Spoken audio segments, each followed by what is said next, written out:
The scent of betrayal is sharper than any perfume.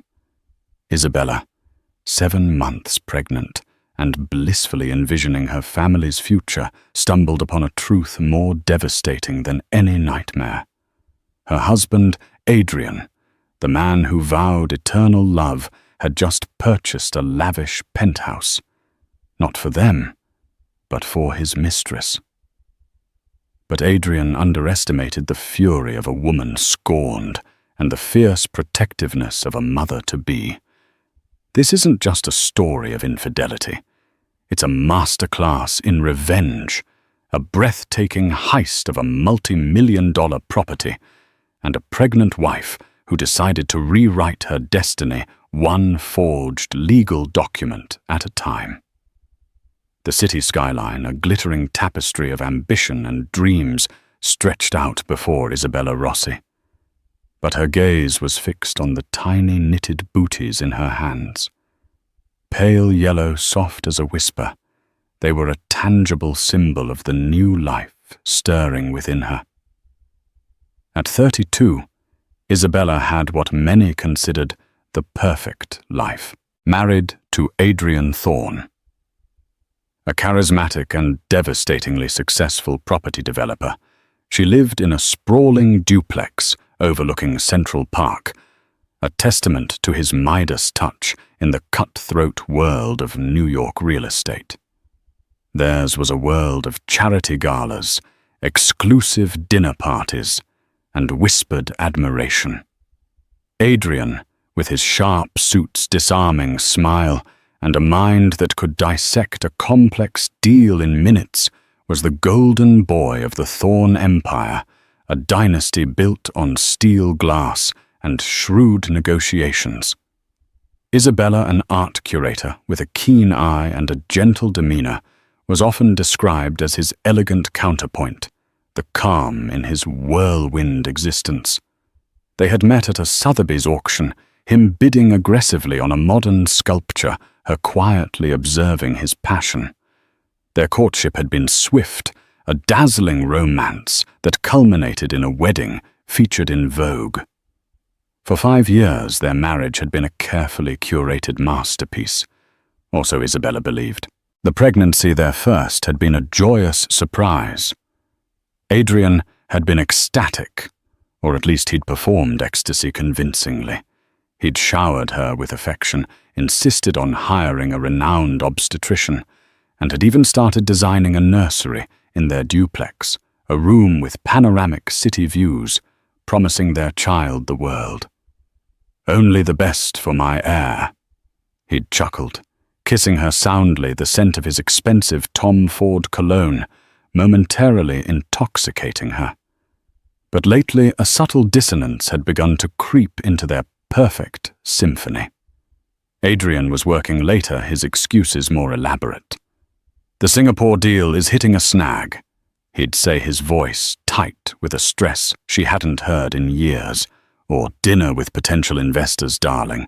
Don't wait up."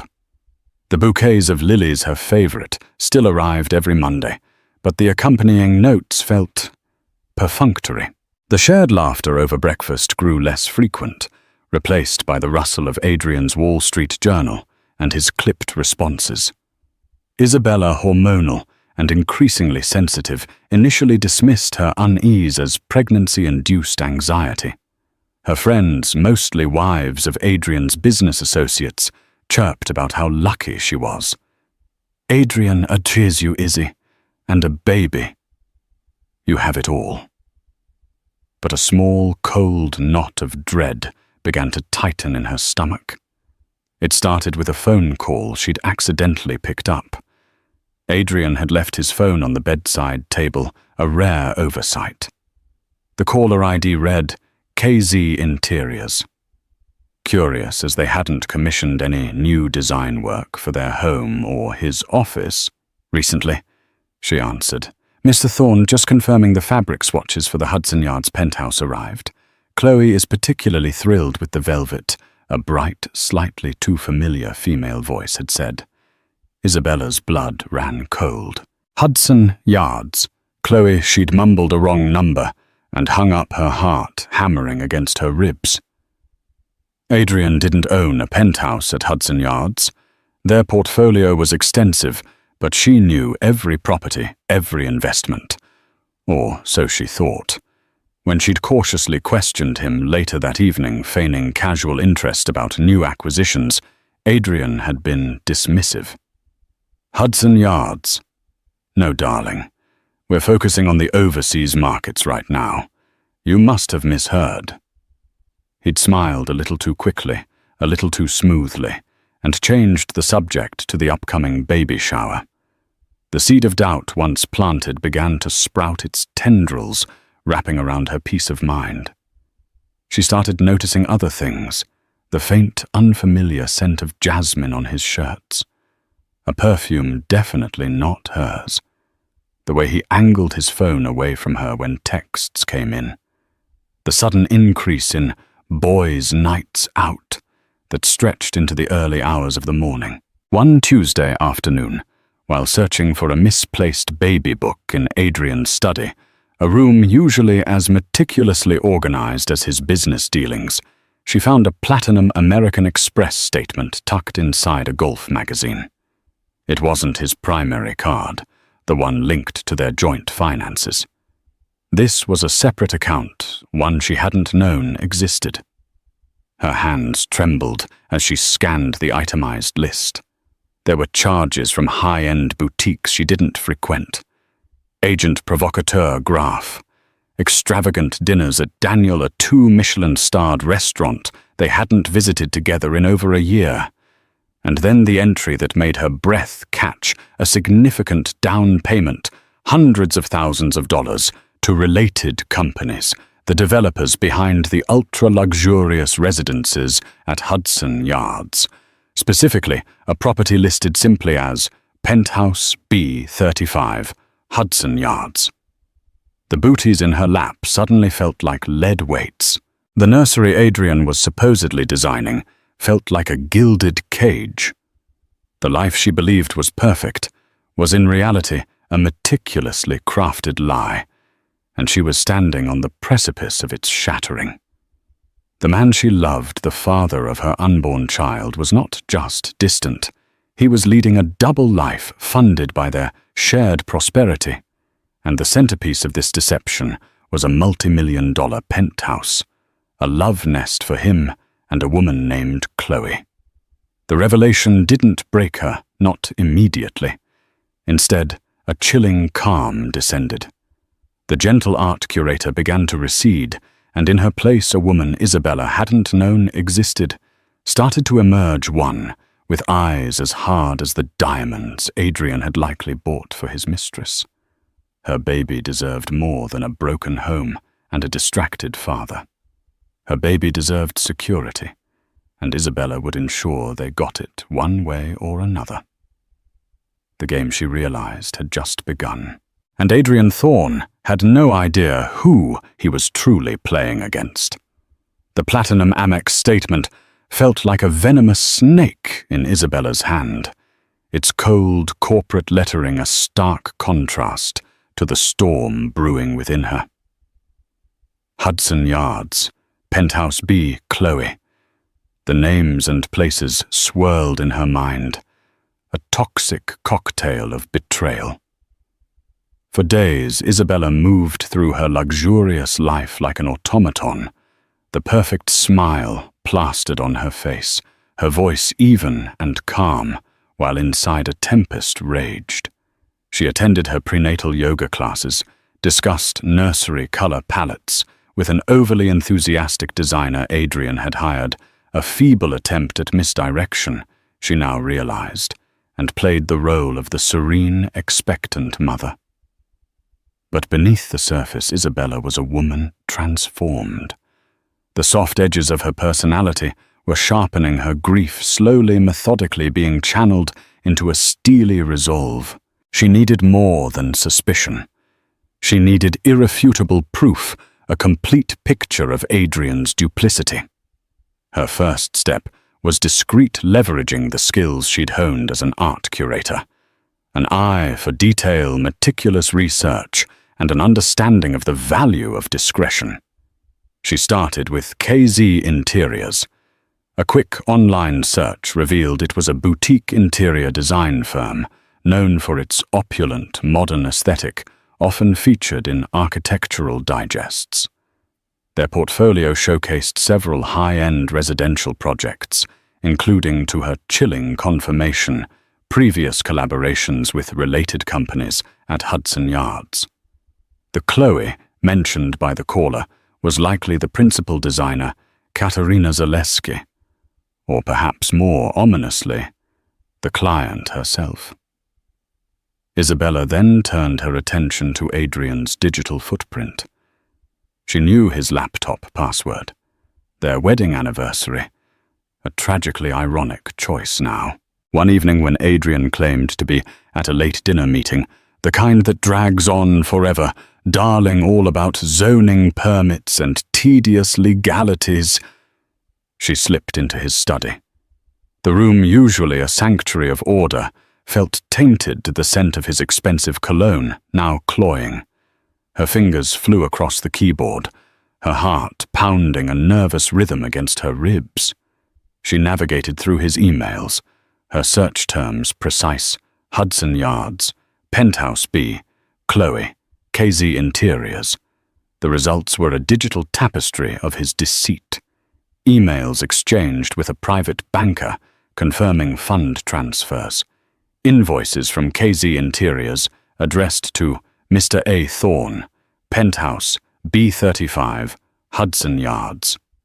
And then the photographs, attached to an email from Katerina Zaleski with the subject line, Mood Board and Initial Concepts, PHB, were images that made Isabella's breath hitch.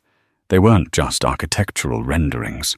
There were photos of a woman strikingly beautiful with cascading raven hair, a predatory smile, and eyes that seemed to challenge the world. She was posing provocatively in various nearly completed rooms of the penthouse, a sprawling living area with floor-to-ceiling windows offering breathtaking views of the Hudson River, a master bedroom that exuded sensual luxury, a bathroom clad in Italian marble. This was Chloe, and she was clearly making herself at home. One photo in particular twisted the knife deeper. Chloe, draped in a silk robe that Isabella recognized as one of Adrian's, was laughing, holding a champagne flute with Adrian's arm unmistakably around her waist. His face out of shot, but his distinctive Patek Philippe watch gleaming on his wrist. The watch Isabella had gifted him for their 3rd anniversary. The air in the study grew heavy, suffocating. Isabella closed the laptop, a cold fury replacing the initial shock. This wasn't just a fleeting affair.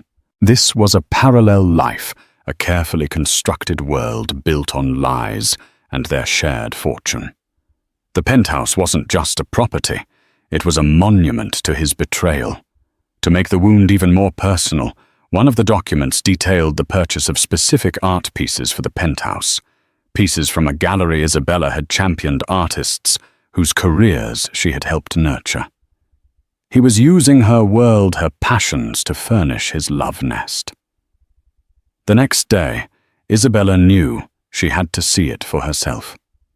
She needed to stand in that space to feel the reality of it. Under the pretext of visiting a friend who supposedly lived in the Hudson Yards complex, she took a taxi to the shimmering, newly minted neighborhood on Manhattan's West Side. 35. Hudson Yards loomed before her, a beacon of modern luxury, its sleek glass facade reflecting the grey, indifferent sky. Her hands were clammy as she approached the concierge desk in the opulent, art-filled lobby. She'd concocted a story about delivering a gift for Chloe Miller in Penthouse B, hoping the generic surname wouldn't raise suspicion. "I'm sorry, ma'am," the impeccably dressed concierge said, his voice polite but firm. "We don't have a Chloe Miller listed in Penthouse B. That residence is under the name Thorne." Thorne. He hadn't even bothered to hide it under an LLC or a trust, at least not initially for the concierge's internal records. Or perhaps he had, and this was just the occupant name. The sheer audacity of it, the blatant disrespect, sent a fresh wave of cold anger through her. "Oh," Isabella feigned confusion, pressing a hand to her pregnant belly. "Perhaps it's under Adrian Thorne. I'm his associate. He asked me to drop off some documents for a Miss Chloe who is staying there." She forced a warm smile. The concierge, perhaps softened by her visible pregnancy or the mention of Adrian's name, a name that undoubtedly carried weight in such establishments, seemed to relent slightly. "I can't grant you access to the residence, ma'am, but I can certainly let Miss Chloe know you're here if she's in." Isabella's mind raced. She didn't want to confront Chloe, not yet. Not like this. "Actually, you know what I think I have her direct number. I'll just coordinate with her. So sorry to bother you." She retreated, her composure intact, until she was safely back in the taxi. Then the tears she had been holding back finally fell hot and bitter. He owned it. He was flaunting it. And Chloe was living in it, a queen in a castle built with the spoils of Isabella's crumbling marriage. The real-world sting of it all was a detail Adrian had carelessly flaunted in his communications with the interior designer. He had specifically requested the installation of a Bang & Olufsen Biosound shape wall speaker system throughout the penthouse, a feature he knew Isabella had admired for their own home, something they had discussed for their planned country retreat. He had even forwarded an email chain where he'd negotiated the price, boasting to Katerina Zaleski about securing a significant discount due to volume. The volume, Isabella now understood, included his legitimate properties and this monument to his infidelity. That evening, when Adrian returned home, whistling softly as he loosened his tie, Isabella watched him with new eyes. Every smile, every casual touch, every inquiry about her day felt like a meticulously crafted performance. He asked about her doctor's appointment, feigned concern about her slight fatigue, and even rubbed her swollen ankles, his touch now feeling like a viper's caress. "You seem quiet tonight, Izzy," he murmured, his voice laced with a concern that now sounded utterly false. "Everything okay with the little one?" Isabella looked at him, at the handsome face she had loved, the face that was now a mask. She placed a hand on her belly. "Yes, Adrian," she said, her voice surprisingly steady. "The baby is strong, very strong." And so was she. The unveiling was complete. The next act was hers to write. The discovery of the Hudson Yards penthouse and the blatant evidence of Adrian's affair, he didn't send Isabella into a spiral of public hysterics or tearful confrontations. Instead, a glacial calm settled over her. The pain was a deep, throbbing wound, but it was now intertwined with a burgeoning, cold fury. This wasn't just about a broken heart. It was about survival for herself and her unborn child. Adrian had grievously underestimated her. He saw her as the gentle, art-loving wife, a beautiful ornament to his successful life. He had forgotten the sharp intellect that had made her a respected curator, the quiet resilience that lay beneath her composed exterior. For a week, Isabella lived a bizarre double life. By day, she was the picture of maternal bliss, attending baby-related appointments, thanking friends for their thoughtful gifts at her lavish baby shower, an event that now felt like a grotesque mockery, and enduring Adrian's increasingly saccharine displays of affection. He was laying it on thick, perhaps sensing a subtle shift in her, or maybe just assuaging his own guilt. But by night, when Adrian was supposedly at late meetings or had fallen into a deep sleep beside her, a proximity that now made her skin crawl. Isabella was wide awake, her mind a whirlwind of strategy. Her first crucial step was to seek legal counsel. She couldn't rely on the Thorne family lawyers. Their loyalty would undoubtedly lie with Adrian and his formidable father, Alistair Thorne, the patriarch of the dynasty. She needed someone independent, someone brilliant, and someone utterly ruthless. Through a discreet inquiry via an old university friend who now worked in a rival law firm, she found Victoria Chen, a renowned divorce attorney, known as the Shark in Manhattan's elite circles.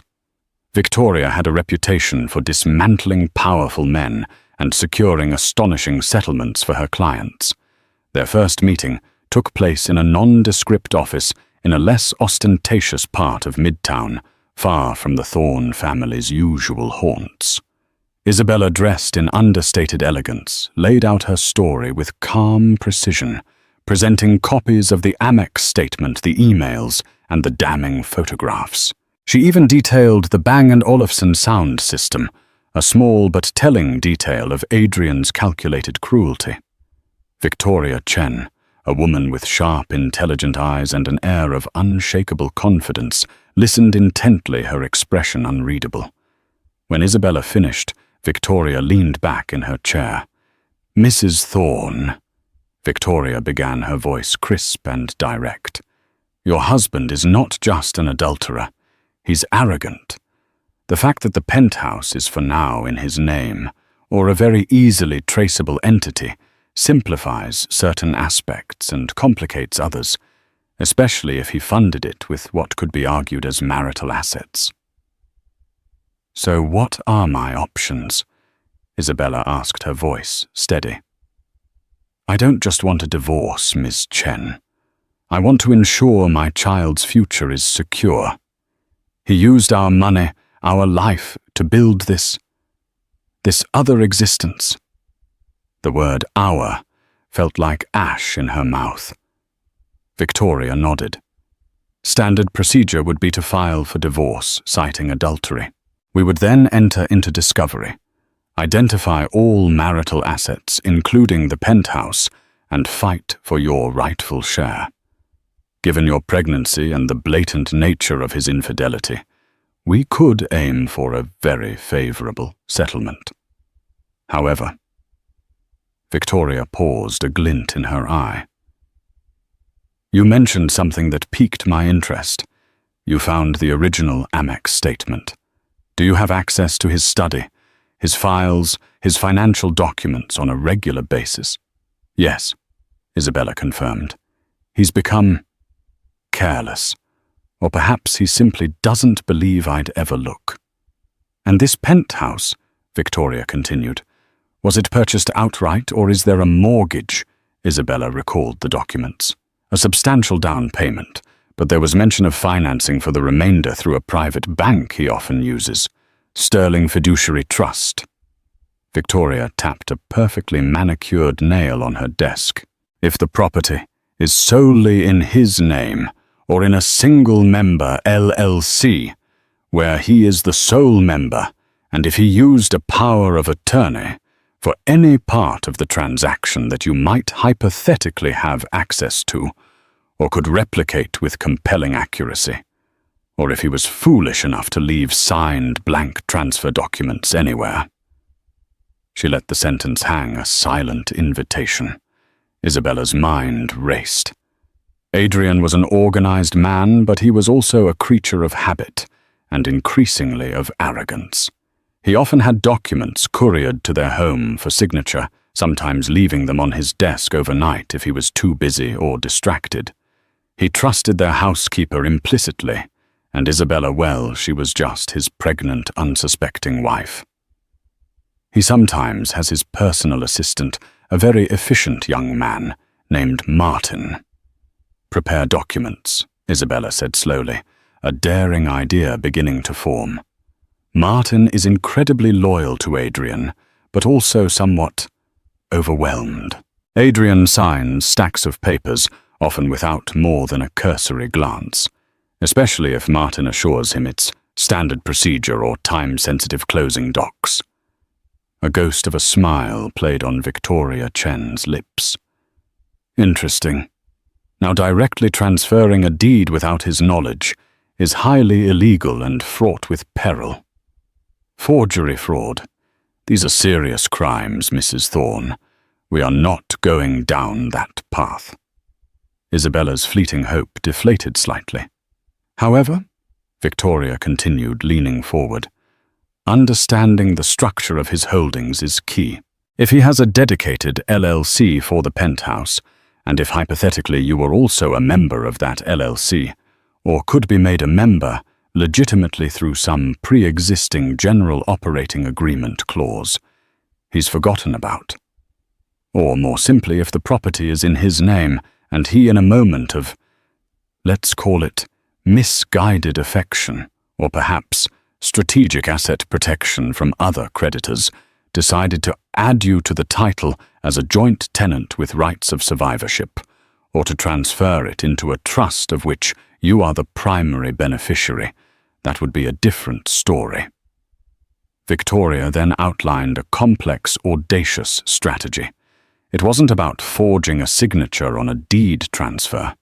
It was about exploiting Adrian's predictable patterns, his arrogance, and the complex web of his financial dealings. It would involve impeccable timing, a deep dive into his company's structures, and a certain degree of nerve that Isabella was surprised to find she possessed. The first step, Victoria instructed, is information. I need every detail you can find about the ownership structure of that penthouse. Is it Adrian Thorne, or AT Holdings, LLC, or something similar? I need to know about his typical document signing habits. Does Martin use a specific notary? Are there digital security measures you're aware of for his financial dealings? We need to understand his system. Over the next few weeks, Isabella became a corporate spy in her own home. She meticulously observed Adrian's routines. She noted that Martin Poole, his assistant, indeed prepared large folders of documents for Adrian's signature every few days. Adrian would often bring these folders home, intending to review them, but usually just scrawling his signature on the designated lines while multitasking on a call or watching financial news. She learned that Adrian used a particular notary, an elderly gentleman named Arthur Pinter, who was often on call for Thorne family dealings and was known to be somewhat lax, especially if the paperwork was presented by Martin, whom he trusted. The key Victoria had emphasized was not to forge, but to facilitate.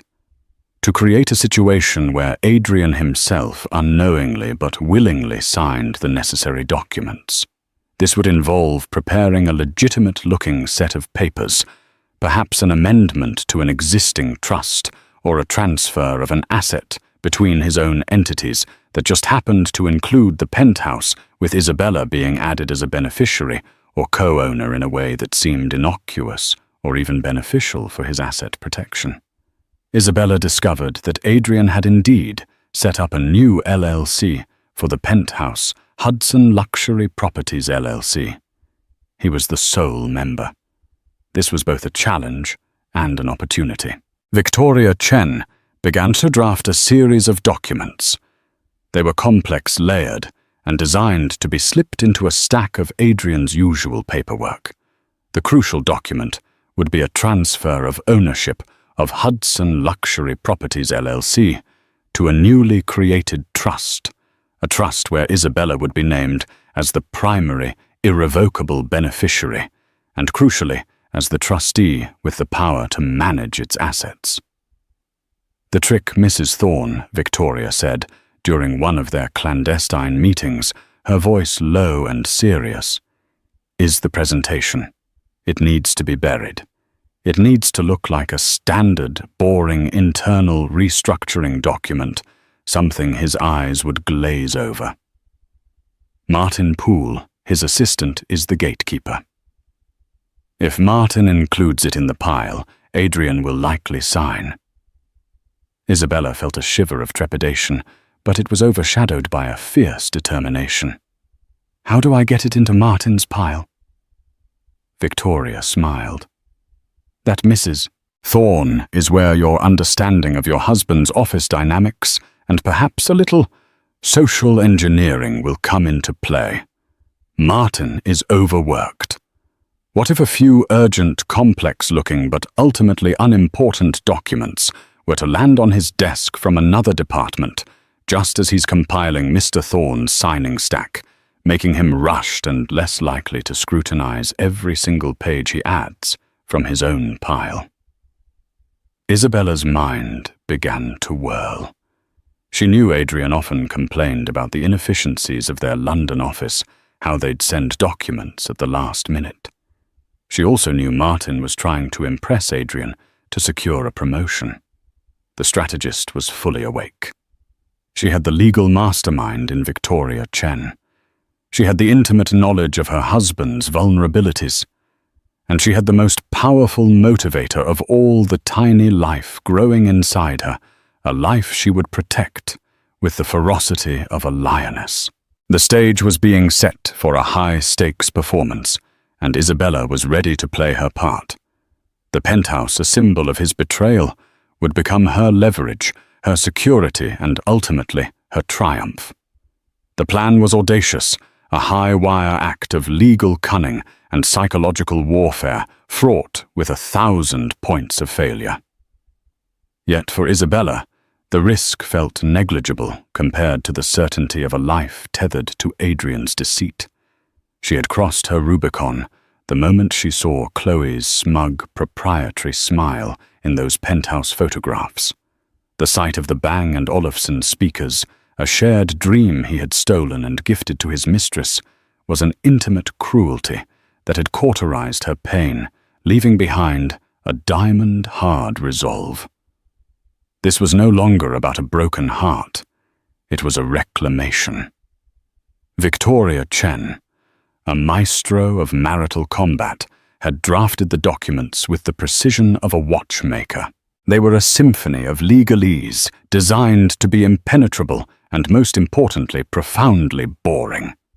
The centerpiece was a deed of gift, an instrument that would transfer the complete ownership of Hudson Luxury Properties LLC, the single-member entity whose sole asset was the penthouse, into a newly established entity, the Isabella M. Thorne Irrevocable Trust. Isabella was named as the sole trustee and primary beneficiary. To any cursory glance, the sheaf of papers looked like just another dry internal asset protection strategy, a typical piece of financial restructuring common within the labyrinthine Thorne family holdings. The entire strategy hinged on a single fallible human element. Martin Poole, Adrian's ambitious but perpetually harried executive assistant. Isabella had observed him for weeks. Martin was competent and fiercely loyal, but he was also drowning in the deluge of Adrian's demands, desperate for a promotion, and terrified of appearing anything less than perfectly in control. He was, as Victoria had astutely guessed, susceptible to precisely engineered chaos. Isabella's campaign began with a digital whisper.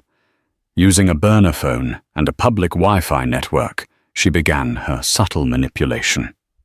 She carefully crafted an anonymous tip to a notorious financial gossip columnist whose online persona was Sloane Street Spectator, a must-read for Manhattan's financial elite. The tip hinted at a major internal restructuring within the Thorne empire, alluding to a game-changing international acquisition that was being kept under wraps. The resulting column, published 2 days later, sent a ripple of speculation through the market, and more importantly, through the halls of Thorne Industries. The buzz put immense pressure on the entire executive suite to be even more efficient and discreet, a pressure that flowed downhill and pooled directly onto Martin Poole's desk. Next came the London distraction. Isabella knew Adrian was impatiently awaiting a hefty document package from their London office concerning a stalled Canary Wharf development project. From a computer in a public library in Queens, she composed a carefully worded email. Posing as a disgruntled junior compliance officer, she sent an anonymous message directly to Martin. It warned that the long-delayed London package was finally en route, but was a complete organizational disaster, and would require urgent collation and immediate signature by Mr. Thorne to meet a non-negotiable regulatory deadline. As a final touch, she attached a few deliberately confusing but ultimately harmless sample pages, a corrupted PDF, and a password-protected spreadsheet to lend her story credence. As predicted, when the real and merely slightly disorganized London package arrived on a Thursday afternoon, Adrian's preferred day for signing bulk documents, Martin was already primed for panic. This was Isabella's window. Earlier that day, she had taken a taxi to a high-end specialty print shop in the financial district, a place known for its discretion and ability to flawlessly replicate corporate document styles. She felt a tremor in her hands as she handed over the file Victoria had prepared. She specified the precise weight and texture of the paper stock, the exact shade of ivory that Thorne Industries used, ensuring the final product was indistinguishable from their standard internal paperwork. Her heart hammered against her ribs as she prepared for the final crucial step. Adrian had a 2-hour dental appointment for a crown fitting that afternoon, an appointment he'd been complaining about for days. She knew he would return to the office in a foul mood, impatient and eager to slash his signature across his paperwork and be done with the day. She also knew that Martin, when juggling multiple crises, often left Adrian's prepped signature binder on the broad credenza in the outer office. Dressed in an elegant maternity dress, her swollen belly a perfect disguise of maternal vulnerability, she arrived on the 48th floor. She was carrying a single file, a small, unimportant report she had deliberately hidden from Adrian a few days prior. Under the guise of dropping off this forgotten document, she approached Martin's desk. She greeted him with a warm, conspiratorial smile. "Martin, you look absolutely swamped. Adrian mentioned he was expecting a mountain of things to sign today." "Mrs. Thorne." "Yes, it's one of those days," he stammered, running a hand through his already disheveled hair, his eyes darting between 2 ringing phone lines. "The London docks are a complete nightmare, and there's a new compliance stack that just came in from legal." "You poor thing," Isabella cooed, her voice dripping with sympathy. "Don't let Adrian bully you too much when he gets back from the dentist. He's always a bear after," she said lightly, placing her decoy file on his already buried desk. As she spoke, her eyes scanned the room. There it was, the thick leather signature binder, sitting on the credenza as she'd hoped temporarily set aside as Martin wrestled with the new arrivals. A shrill ring from his direct line demanded his attention. As Martin turned, swiveling his chair to answer the call, Isabella's plan went into motion. With a sleight of hand that would have made a magician proud, her movements obscured by a large, ostentatious floral arrangement, she retrieved the slender folder containing Victoria's documents from her oversized handbag. In one fluid, breath-holding moment, she crossed to the credenza, opened the binder, and deftly slipped her folder into the middle of the thick stack of papers. It was done. She made her excuses and left her legs feeling like jelly as she rode the elevator down. The waiting that followed was a unique form of torment. Later that evening, Adrian came home irritable and exhausted, as predicted. He grumbled about the dentist, poured himself a large scotch and collapsed into his leather armchair. Isabella watched him with feigned indifference, flicking through an art magazine. Finally, he opened his briefcase and pulled out the signature binder. "God Poole is trying to bury me in paper," he muttered, taking a large gulp of his drink. Isabella held her breath, her own heart a frantic drum against the silence. He flipped through the pages, his pen, a dark blur, scrawling his familiar, arrogant signature on line after line. He barely glanced at the contents, his mind clearly elsewhere. Perhaps on Chloe, perhaps on his next deal. Then he reached the section containing Victoria's documents. Isabella's blood ran cold. He paused for a microsecond, his brow furrowing slightly at the title on the top of the page, Deed of Gift. Isabella braced herself, a wave of nausea rising in her throat. What in God's name is this structuring? He mumbled to himself, squinting at the page. He scanned the first few lines. Then, with a dismissive shrug, he seemed to reach a conclusion. Just more legal mumbo-jumbo from the finance department, likely a tax dodge his father's lawyers had cooked up. He signed, Adrian Thorne. The signature was bold, decisive, and utterly calamitously oblivious. He signed the trust agreement. He signed the LLC transfer. In 3 seconds of arrogant distraction, he signed away the multi-million-dollar penthouse. Isabella felt a dizzying, terrifying wave of triumph. She excused herself, claiming a sudden bout of fatigue, and retreated to their bedroom, her hands trembling uncontrollably. The next morning, as Adrian left for an early golf game, his preferred alibi for a rendezvous with Chloe Isabella, retrieved the binder from his study.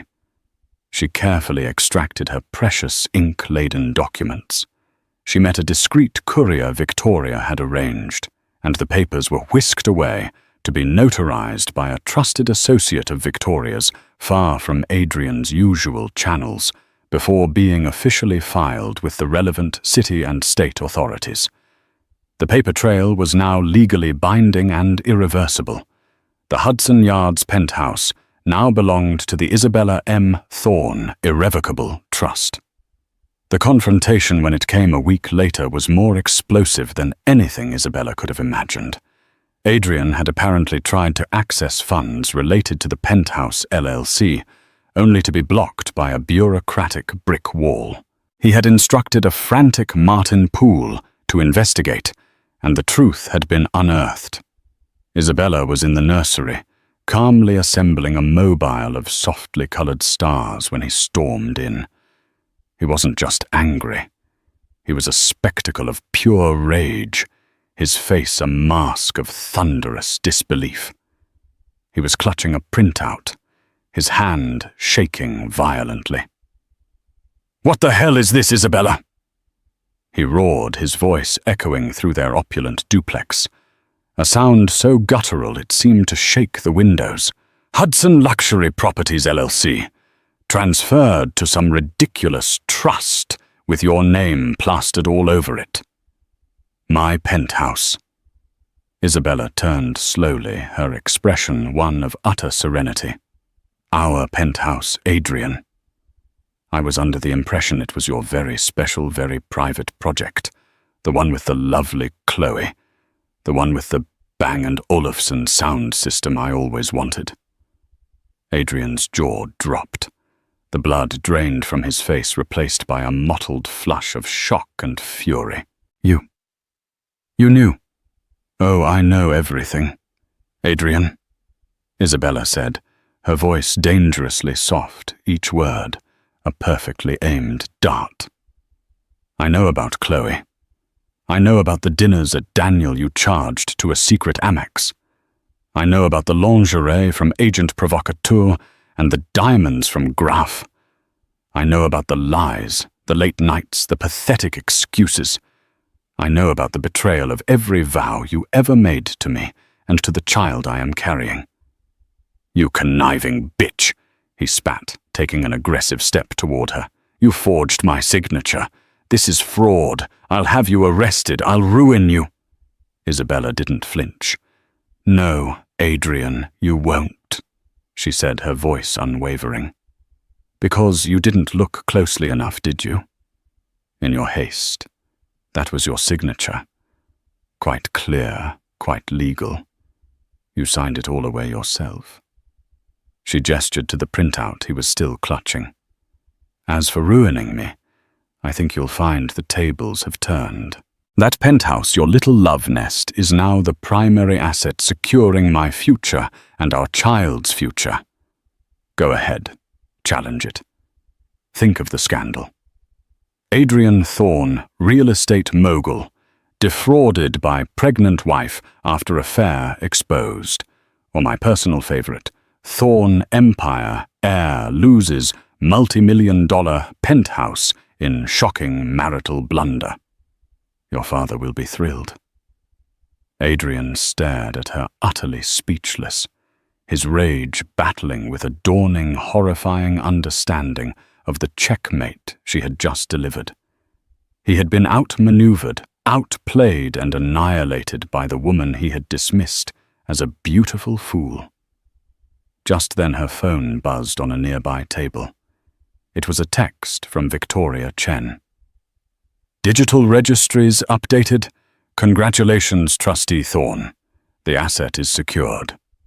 Isabella allowed herself a small, cold, triumphant smile. It seems Adrian, she said, turning her back on him and giving a star on the baby's mobile a gentle push. That you bought a penthouse for your mistress, but your pregnant wife just changed the title. Now, if you'll excuse me, I have a nursery to finish. For my child. The storm had broken, and Isabella was standing squarely in its eye, untouched, holding all the power.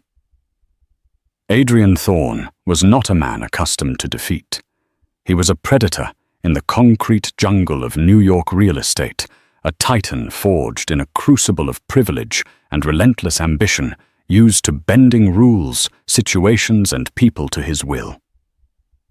The raw, undeniable fact that Isabella, his supposedly docile, decorative wife, had orchestrated such a devastatingly precise maneuver left him reeling in a chaotic vortex between incandescent rage and a chilling, almost dissociative sense of disbelief. His immediate reaction was a primal roar of bluster and threat, the only language he truly understood when cornered. You won't get away with this, Isabella. My lawyers will tear this sham trust apart. They will eviscerate you. I'll drag you through every court in this state. He bellowed, his face a contorted mask of purple fury veins standing out on his neck. He advanced on her, his sheer physical presence meant to intimidate, a tactic that had always worked before. But the woman before him was not the same one he had married. Isabella remained unnervingly calm, a serene island in the hurricane of his fury, which only fueled his rage further. Your lawyers will find Adrian, she stated coolly, her voice cutting through his tirade like a shard of ice. That the paperwork is impeccable. Your signature is authentic. The notarization is valid, the filing legitimate. They will also find that you, the sole member of Hudson Luxury Properties LLC, gifted its ownership into a trust for your wife and unborn child. How very noble. Perhaps you should have paid more attention to what you were signing, instead of rushing off to, well, you know. His threats of legal annihilation soon slammed into the formidable granite-like wall of Victoria Chen. When Adrian's high-powered legal team from a white shoe law firm, dispatched by a volcanically furious Alistair Thorne, attempted to contest the transfer, they found themselves in a battle they were wholly unprepared for. They entered Victoria's office with an air of condescending authority, expecting to intimidate her into a swift reversal. Instead, Victoria met them with a meticulously prepared defense, her demeanor exuding unshakable confidence. She didn't just counter their arguments. She dismantled them. She highlighted Adrian's undisputed signature, a fact their own handwriting experts were forced to confirm. She pointed to the clear, unambiguous language of the trust and transfer documents. Then, with surgical precision, she subtly hinted at the mountain of evidence she possessed regarding his adulterous affair and his clandestine diversion of marital assets.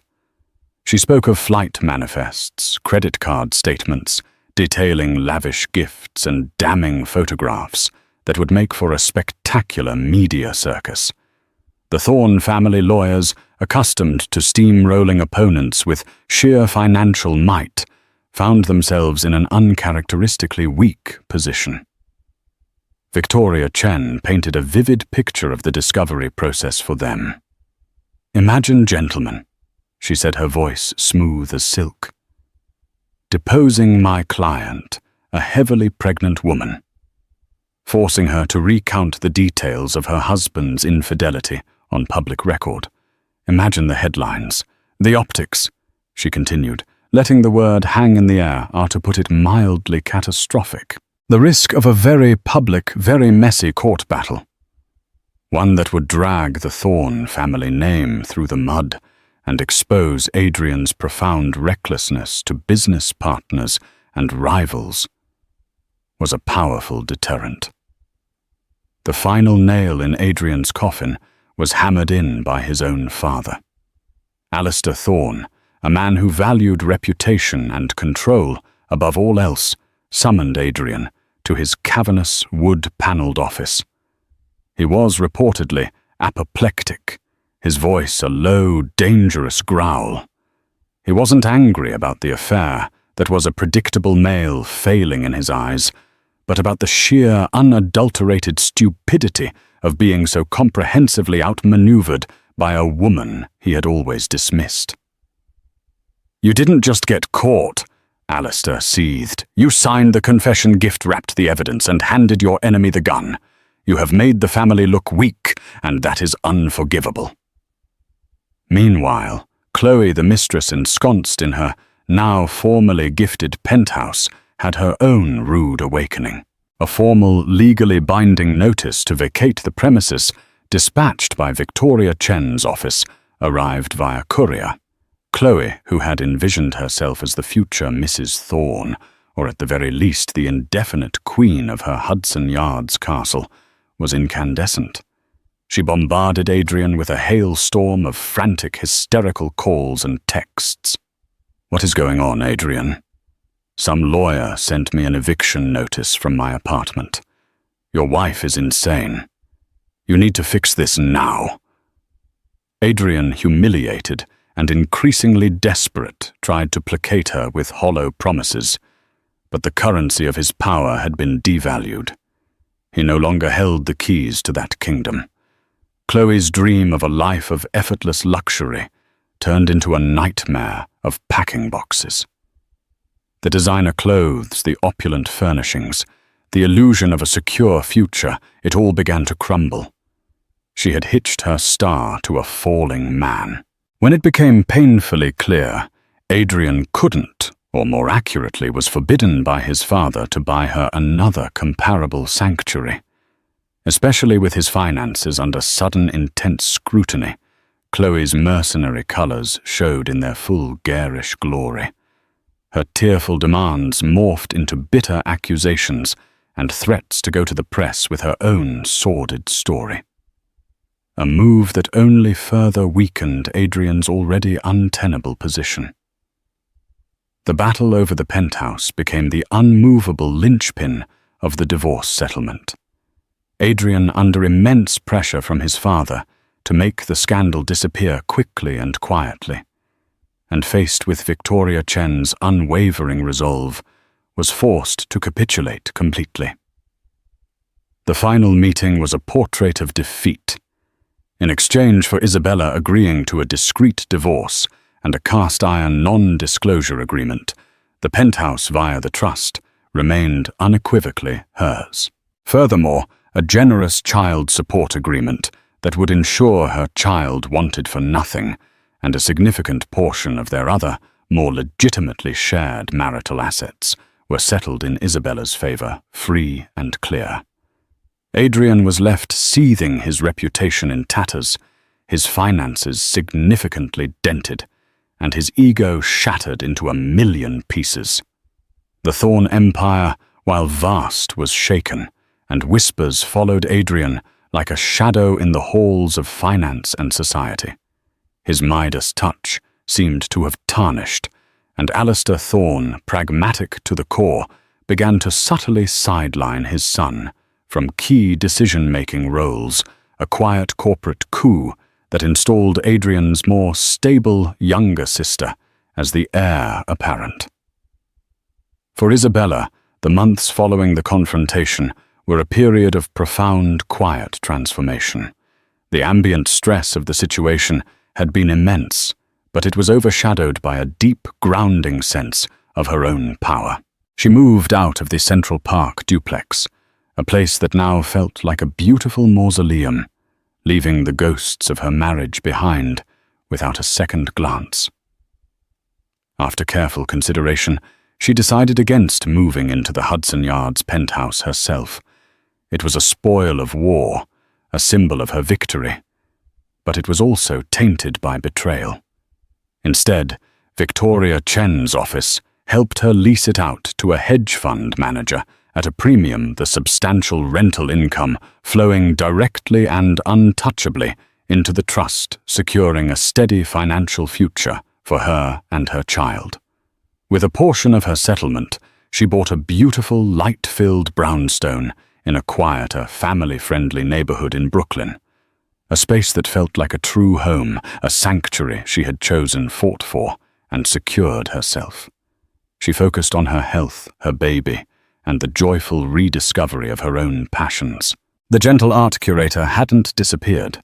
She had simply integrated with the shrewd strategist who now coexisted within her. She began consulting for private collectors and boutique galleries, working on her own terms. Her professional reputation now enhanced by a newfound respect for her quiet strength and razor-sharp intelligence. A few weeks before her due date, as she was overseeing the final touches on the nursery in her new brownstone, a small, anonymously sent package arrived. Inside, nestled in tissue paper, was a single, perfect, pale, yellow knitted bootie, a match to the one she had been holding when her world had first started to unravel. There was no note, but Isabella had a strong suspicion it was from Martin Poole. A quiet gesture of, what apology, admiration, a secret acknowledgement of her victory. She'd never know for sure, but it felt like a small symbolic closing of a painful chapter. When her daughter Olivia Grace Thorne was born, Isabella felt a love so fierce, so profound, it eclipsed all the pain she had endured. Holding Olivia in her arms in the quiet peace of her Brooklyn home, she knew every difficult decision, every sleepless night, every moment of gut-wrenching fear and steel-spined resolve had been worth it. Adrian made a cursory, awkward visit to the hospital. The encounter was strained polite on the surface, but humming with the undercurrent of irreparable damage. He looked diminished, his signature arrogance replaced by a weary resignation. He was a father, yes, but he was no longer her partner, no longer the architect of her world. He was just a man who had made a catastrophic miscalculation. Isabella Rossi Thorne had not just survived. She had triumphed. She had faced the ultimate betrayal and emerged not bitter, but stronger, wiser, and in complete control of her own destiny and that of her child. The glittering penthouse on Hudson Yards still stood as a silent monument on the Manhattan skyline, but it was no longer a symbol of infidelity. It was a testament to a pregnant wife's incredible courage and her resolute refusal to be a victim. She had rewritten her story, and the best chapters were still to come. Her rebirth was complete, forged in the crucible of a millionaire's drama, and she was finally and gloriously free. And so Isabella turned the tables, transforming a symbol of betrayal into a fortress of security for herself and her child. A tale of high-stakes revenge, legal cunning, and the unbreakable strength of a mother. What did you think of Isabella's bold move? Could you have done it? Let me know your thoughts in the comments below. If you were gripped by this story of drama strategy and ultimate triumph, don't forget to hit that like button. Share this video with someone who loves a story of justice served cold. And most importantly, subscribe for more incredible tales of fortunes, won lost and dramatically reclaimed. Click that notification bell so you don't miss the next story. You won't believe what happens.